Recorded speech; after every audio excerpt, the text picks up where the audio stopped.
Yargıda mafya lideri Igor'un Ilgaz'ı alenen tehdit etmesiyle yeni bir dönem başlıyor. Ölüm sırası kime geldi ve mafya Ilgaz'a ve sevdiklerine zarar verebilecek mi? Bu konudaki sürpriz senaryo herkes ekranları kilitleyecek. Ilgaz, Ceylin ve diğerlerini bekleyen büyük tehlike ne?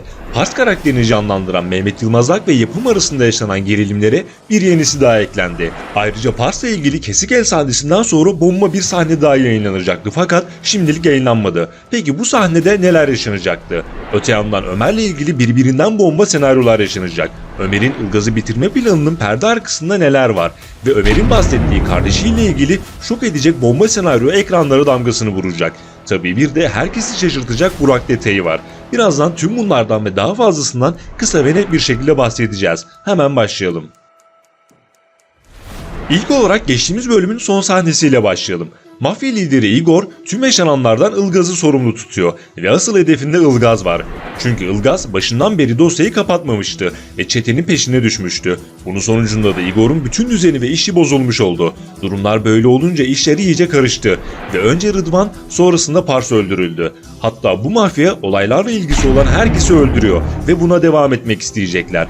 Kesin yerini bildiren ve Merdan'ın adamı olan Dürümcü'yü bile öldürdüler. Şimdi ise Özge'nin peşine düştüler ancak Özge her şeyi itiraf edince nezarethaneye alınarak güvende tutuldu.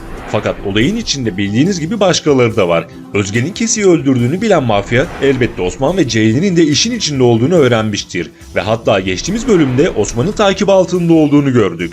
Bu konuda gerilim dolu sahneler bizleri bekliyor olacak. Kısacası durumlar Ceylin ve Ilgaz için aynı kapıya açılıyor. Çünkü Igor'un asıl derdi Ilgaz'la. En büyük amacı Ilgaz'ın tüm sevdiklerini tek tek öldürmek. Peki mafya bu hedefine ulaşacak mı? Aslında başından beri mafyanın yaptıkları çok bile. Günlerdir emniyeti gizli telefonlardan arayarak tehdit ettiler ve bu tehditin kimden geldiği uzunca bir süre bulunamadı. Savcının babasını ağır yaraladılar, kardeşini ise kaçırıp ölüme terk ettiler. Bir kalem memurunu öldürdüler, başsavcıyı ise katlettiler. Kısacası uzun bir süredir tüm adliyeyi ve emniyeti tabiri caizse parmağında oynattılar. Bu nedenle artık mafyaya tam anlamıyla dur demenin zamanı geldi. Yeni bölümde elbette Ilgaz, Igor'un tehdidine boyun eğmeyecek ve yeni bir planla sevdiklerini korumak için harekete geçecek. Hatta mafyanın 2 bölüm içinde tamamen çökertilmesi beklenecek. Igor'un ve adamlarının Ilgaz'a veya ailesine yeni bir zarar vermelerini beklemiyorum. Aksi durumda işler biraz saçma bir hal almış olacak. Zaten aileden birine zarar gelmesi durumunda Metin Amir Igor'u öldüreceğine yemin etmişti. Bu olayların içinde asıl mesele ise Pars'ın öldürülmesi olayı. Şimdi gelelim bu konudaki sürpriz ve bomba senaryolara. Konular Pars'ın ölümü üzerinden yine Ilgaz'a bağlandı. Ilgaz ve Eren bir yandan Pars'ın ölümünü araştırırken Derya'nın da olayı öğrenmesiyle bu durum her yere yayılmaya başlayacak. Normalde Turgut Ali'nin talimatıyla gizlilik kararı aldırılacaktı. Bu arada diziye geri dönen ve izleyicilerin de çok sevdiği Turgut Ali karakteri konuk oyuncu olarak dahil oldu ve bir süre dizide olacak. Çok kritik konuların çözümlenmesinde etkin rol oynayacak. Ankara'ya döndüğünde ise Ilgaz'ın başsavcı olması yönünde bir rapor sunabilir. Evet, Pars'la ilgili kesik el sahnesinden sonra çok bomba bir sahnenin daha olması planlanıyordu. Mehmet Yılmazak ve yapım arasında yaşanan karşılıklı gerilimi hepimiz biliyoruz. Yine geçtiğimiz günlerde hem yapım şirketi tarafından hem de Mehmet Yılmazak tarafından yeni açıklamalar yapıldı. Dizide Pars'ın ölüm senaryosuna bağlı olarak kesik elinin gösterilmesi sosyal medyada tepki çekmişti. Bunun üzerine yapım şirketi hem karışıklıkları gidermek için hem de senaristin sinirle yazdığı iddia edilen sahneler için böyle bir açıklama yayınladı. Bu açıklamanın ardından bu kez Mehmet Yılmazak bir açıklama yayınlayarak son noktayı koydu. Yaşanan bu durum izleyicileri adeta ikiye böldü. Kimileri yapım şirketini haklı bulurken kimileri de Mehmet Yılmazak'ı haklı buldu.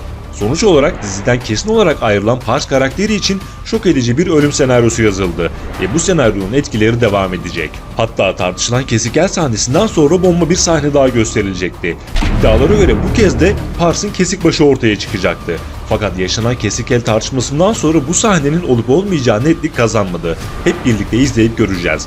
Yeni bölümde Pars'la ilgili şok edici ve duygusal sahneler yaşanmaya devam edecek. Evet, Ilgaz bir yandan mafyanın tehditleriyle karşı karşıya ancak bir yandan da sinsice planlar yapan Ömer var. Ömer'in bomba projesinin adı ise Ilgaz'ı bitirme projesi. Şimdi gelelim bu konudaki bomba ve şok edecek mevzulara. Geçtiğimiz bölümde Ömer Yekta'ya Ilgaz'ı bitirme planından bahsetti. Durumlar böyle olunca akıllara 6 ay sonraki şok senaryo geliyor. Muhtemelen 6 ay sonraki mevzu Ömer karakterine bağlanacak. Şimdiye kadar hislerinde neredeyse hiç yanılmayan Ilgaz, Ömer'den hiç hoşlanmadığını ve onun çok tehlikeli birisi olduğunu belirtti. Üstelik bunu Ceylin'e birkaç kez söylemesine rağmen Ceylin geri adım atmadı ve Yekta'dan intikam almak için Ömer'e yakın olmayı, onu tanımayı tercih etti. Doğal olarak bunun sonucunda karşılıklı planlar hayata geçirilecek ve tüm dengeler değişmeye başlayacak. Bu süreçte Ilgaz ve Ceylin'in ilişkisi ise tökezlemeye başlayacak. Ilgaz Ömer'le ilgili tehlikeyi hissedip Ceylin'e uzak dur dedi, fakat reddedilmeyi sevmeyen Ömer ve Ceylin'in yolları karşılıklı planları dahilinde yeniden kesişecek. Fakat Ömer Engin'den çok daha tehlikeli olacak. Hatta Ceylin'e "ben Engin'e benzemem" demişti. Doğru söyledi, çünkü Engin'den daha beter olacak. Tüm bunlardan önemlisi ise geçtiğimiz bölümde Ömer'le ilgili verilen bomba detayı oldu. Ömer Ceylin'e kardeşinden bahsetti ve hatta onu hiç tanımadığını söyledi. Fakat gerçekler başkaydı. Fotoğraf albümünde Ömer ve kardeşinin birlikte olan resimleri vardı. Peki Ömer neden yalan söyledi? İşin içindeki büyük sır ne? Bu konuda iki bomba ihtimalden bahsedeceğiz. Şimdi gelelim dikkatle dinlemeniz gereken bu iki ihtimalimize. Ömer ve kardeşi konusundaki birinci ihtimalimiz şu şekilde. Kardeşinden bahsedilince bir hayli gerilen Ömer bir anda başka birine dönüştü. Yekta için tam bir hayal kırıklığı diyen Ömer, şimdiye kadar soğukkanlılığıyla ve zekasıyla dikkat çekti. Birilerini öldürme konusunda bile fazlasıyla soğukkanlı.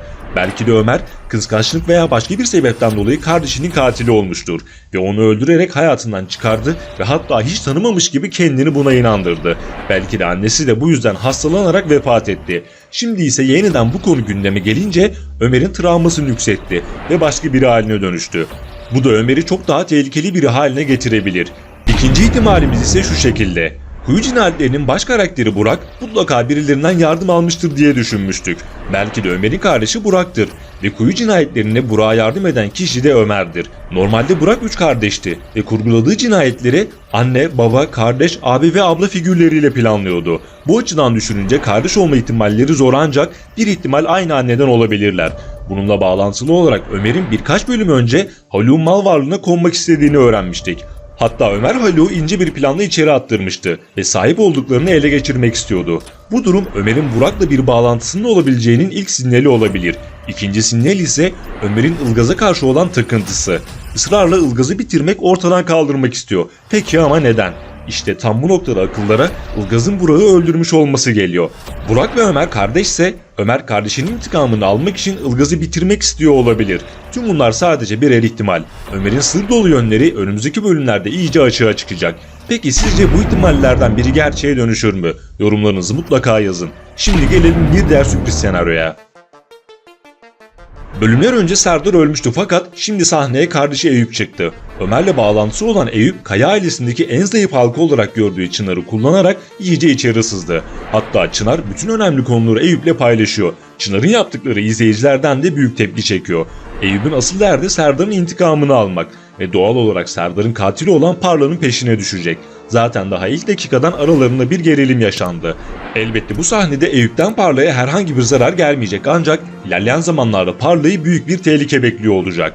Bunun yanı sıra Eyüp'ün eline bir koz daha geçti. Akıllı Çınar, Parla'nın anlattığı Ceylin ve Osman'ın adam gömme mevzusundan Eyüp'e bahsetti.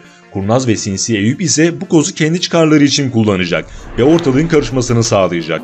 Kısacası şimdiye kadar olduğu gibi yine Kaya ve Erguvan ailelerinin belalı ve zorlu günler bekliyor. Bu gidişle aileden geriye kimse kalmayacak.